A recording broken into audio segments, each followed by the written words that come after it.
folks, our next segment is driven by jarring viral footage showing a literal tide of trash at the Sandy Gully entrance following heavy rain, where a cleanup crew is seen wading through mountains of waste. Whew, this doesn't just show garbage, it exposes a massive upstream crisis of pollution threatening the entire Kingston Harbour. To tackle this urgent issue, we welcome Michael McCarthy, who is the Managing Director of Clean Harbour Jamaica, and Monique Curtis, Manager of Ecosystems Management Branch at NEPA. Two big-time people in the place.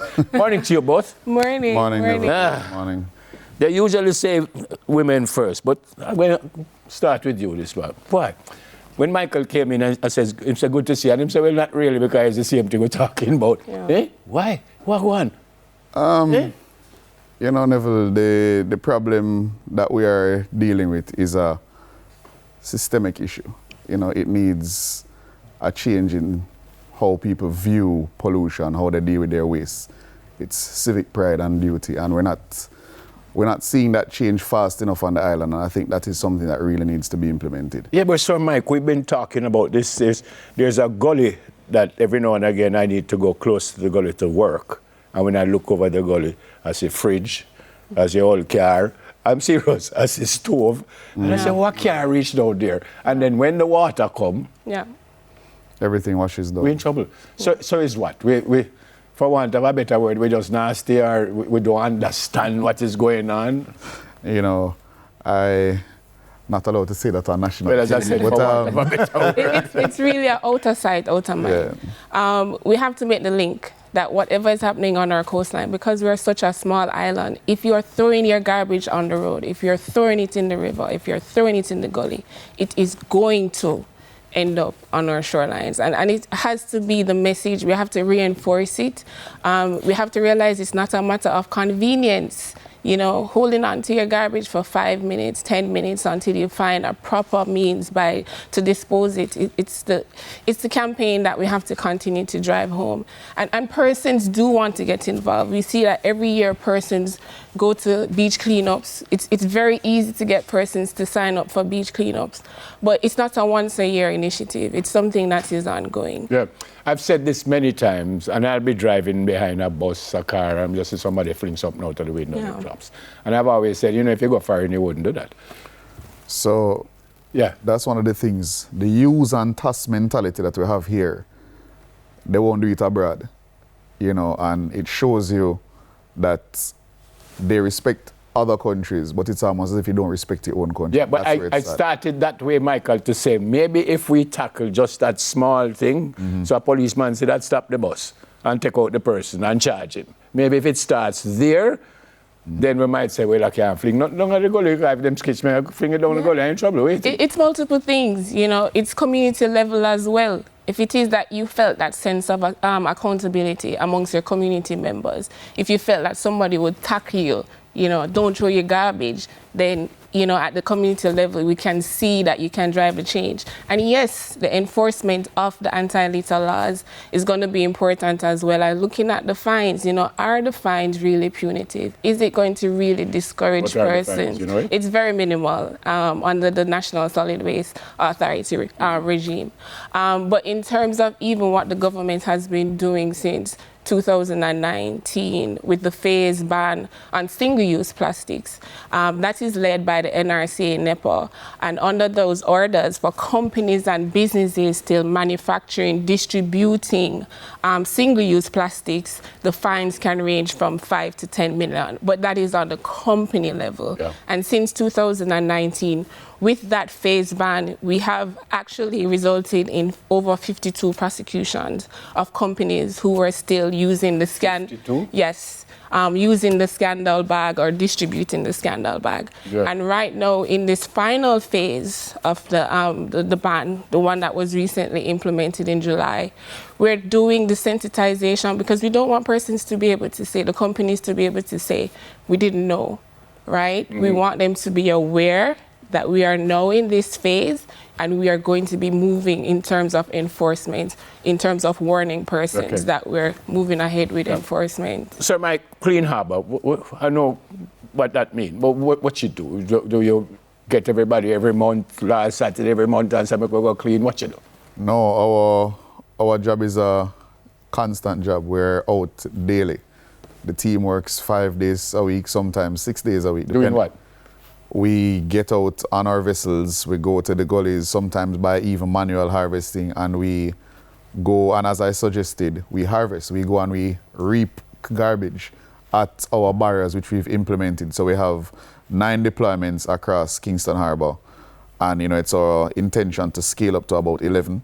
But we currently have 9 at some of the most polluting waterways, and these waterways were not designed to carry garbage. They were implemented in the country to take stormwater from the city to prevent flooding.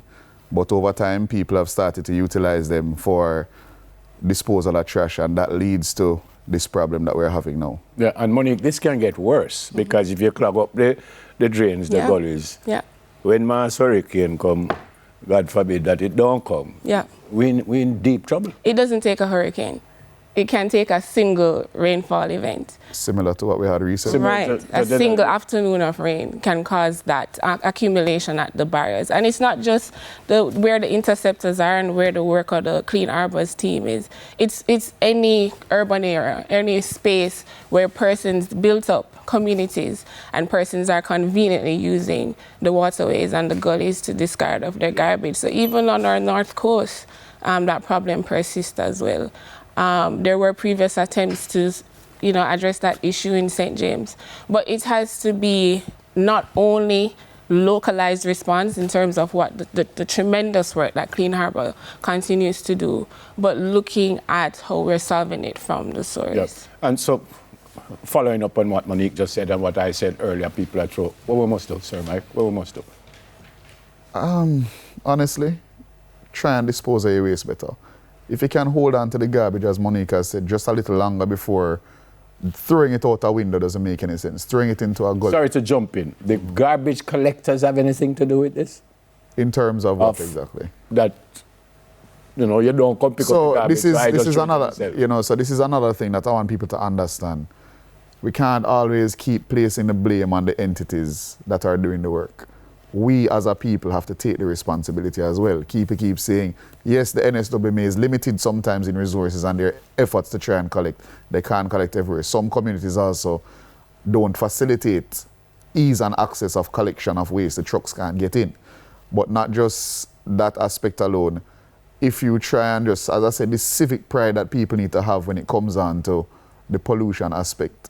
The same way somebody, sometimes you go into some communities in the Netherlands, man, I sweep up the front time shop, clean it up, but in put the garbage right beside the drain. Now that not making any sense to me. Yeah. Try and dispose of the waste better. The mindset has to change. We have enough, what's the word, receptacles? Is that the word? We have receptacles, enough. Yes. Yeah, we have enough of those, the drums and the big we need one, more. Skiff. There's more needed, yeah. There's more needed, and that is why in considering moving forward, we have to, ahead of even the annual campaigns that we have to be engaging the schools and the businesses to, collect the recyclables. We see that Recycling Partners of Jamaica, there are no depots island-wide to facilitate businesses to receive garbage from communities. Whoa. But we still have to ramp up that effort. And I must commend the private sector, especially the entities that has been helping us over the years, because now they're realizing the need for environmental stewardship and has been fostering the programs that we're talking about today, as well as other initiatives that we've had for Adopt a Beach, Adopt a Mangrove. And when we focus on these campaigns, it's really solid waste that we have to be dealing with, It's not planting a mangrove tree. We have to go in and remove 3,000 pounds of garbage in one single cleanup activity just to do a mangrove restoration activity along Kingston Harbour. Yeah, it's something that we have to... what you're looking at that video is just a small piece of what we encountered at Sandy Gully. Yeah. I believe that they removed over 30 refrigerators in that one sweep. 30 fridge. 30 in one sweep. All right. Brother, next time you come, maybe we will talk, say Jamaica reach the World Cup and we can enjoy ourselves, because that is absolutely ridiculous. Yeah. Wow. But maybe the resources part also, we don't have enough people to arrest people who are doing stuff like that. Because I still feel so the first time you find somebody for doing that, maybe the rest of the community who said, can't afford that. So we're smart enough. Great to see you guys. Yes, Thank thanks you for for having having us. Great to see you guys. And it's a good reason because Jamaica need to know about We need to spread the word, for and, sure. and good work with you both. Michael McCarthy, Managing Director of Clean Harbour Jamaica, and Monique Curtis, Manager of the Ecosystems Management Branch at NEPA. All right, folks, when we come back, we tackle the global coral crisis. Why I feel is me going to have that one. This won't come.